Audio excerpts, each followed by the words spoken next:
This is Gerardo Del Real with Resource Stock Digest. Joining me today is the CEO of Rockridge Resources, Mr. Grant Ewing. Grant, how are you this afternoon? I'm doing very good, thank you. You just announced the final assay results, and more importantly, you announced plans for the next phase of exploration and drilling at your Rainy Gold project in Timmins, Ontario. I want to get your overall perspective, your take on what you learned from the 2,070 meters of drilling that was completed. Yeah, that's correct. So we embarked on this first program at the Rainy Gold project in over a decade. It was a 2,000-meter program, 9 holes. And of that, we just released the final 3-hole assay results. So we've got 8 of those holes that hit the mineralized gold system, returning broad intervals, some of them of mineralization. The highlight intercept was hole 6, which had the 28 gram per ton over 6 meter uncut intercept. So we're quite pleased with the results of this first program. We went into this project with a new interpretation based on the assessment of the historic data. And historically, this project has only been drilled over about a 250-meter strike length. And the project is quite large at 30 square kilometers. So we've got a lot of area to test further here. The results of our first program led us to identify a broad structural corridor that hosts this mineralization, and it's trending northwest, southeast as we go to the northwest of our area where there's all of our drilling completed as well as historical drilling. There's a broad area measuring over 2 kilometers. It's wide open and never been tested by drilling. And in addition to that, there's an area about 2 kilometers northwest that lines up very nicely with our projected structural corridor that hosts the mineralization. And there we have some historical surface mapping data that shows quartz veining, sulfides, exactly what we want to see. And as well in this area, there's a disruption in the old government magnetic data. So real nice target area identified 2 kilometers to the northwest. And the structure that hosts our mineralization is open from that area right back several hundred meters. I know when this program was initiated, the drill program that was just completed, it was a first pass program to kind of get a better geologic idea of what was going on. I'm assuming, judging by the release, that you have to be happy with what you saw as far as exploration upside, because I understand you're already planning a summer exploration plan, a 2-phase plan. Is that accurate? Yeah, that's right. And we were happy with these initial results. The gold here is uneven in distribution. So some holes you get the extra high grade like hole 6. Other areas you have more broad, low grade areas of mineralization. The gold thus far we see is free gold, so it occurs in the quartz veins, sometimes as coarse nuggets.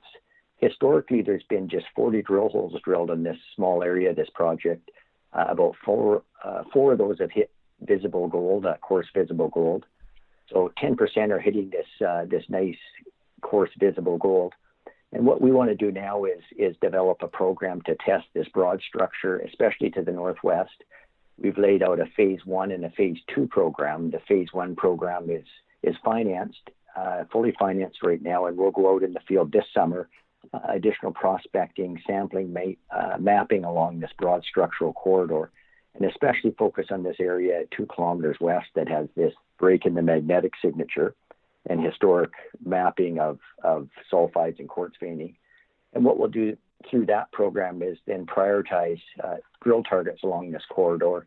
And we could drill another 5,000 meters in the second phase of this program, all in for about $900,000 Canadian. So very cost-effective drilling here due to its location, driving distance from Timmins, Ontario. And that was going to be my next question is what do those 5,000 meters look like in terms of cost and budget, right? I know the property has excellent infrastructure. I have to believe that's playing into your low cost there for that second pass program.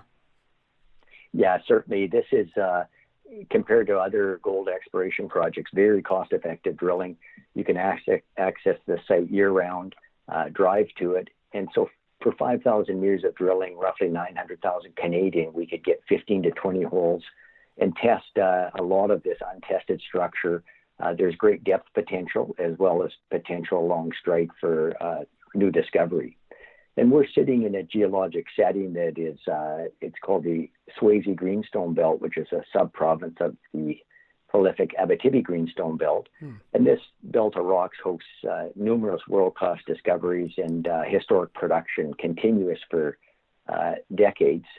So this is a great place to be hunting for new gold deposits and great access and infrastructure in the region. How keen are you to test that disruption in the magnetic data, the airborne there, that's 2 kilometers west of where you just drilled? Is that a priority moving forward? Yeah, it really is. And this recent program, we did what we call orientated core measurements, and this allowed us to get the proper strike direction of this mineralized zone, and that it hadn't been done with the previous data. So if we interpret the structural corridor along strike and move to the northwest, it lines up beautifully with this big disruption in the magnetic data from the historical data. It also lines up very nicely with this area where some old mapping data showed quartz veining and sulfide. So great target, and we're excited to get going on testing that. You have an exciting copper project as well. I have to mention, obviously, copper's pushing that 250 a pound level again.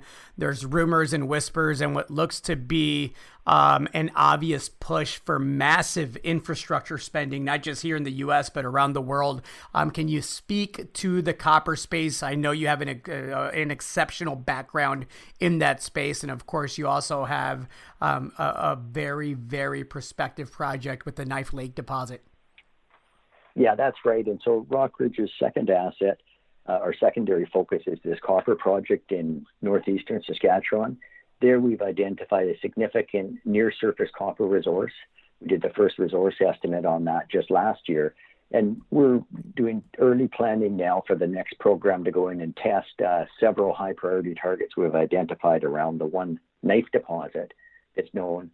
In this area, it's virtually untested outside of where the Knife deposit occurs. All of the historic work was put on this deposit to drill it off. And so we think we have great potential for new discovery. And we'd try to line up that program with an improving copper market over the coming months.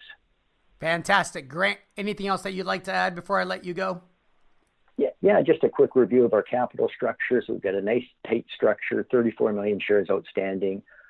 Micro market cap of around $4.5 million Canadian. So we think we have great value or great opportunity to make shareholder value here with continued exploration and discovery at our projects.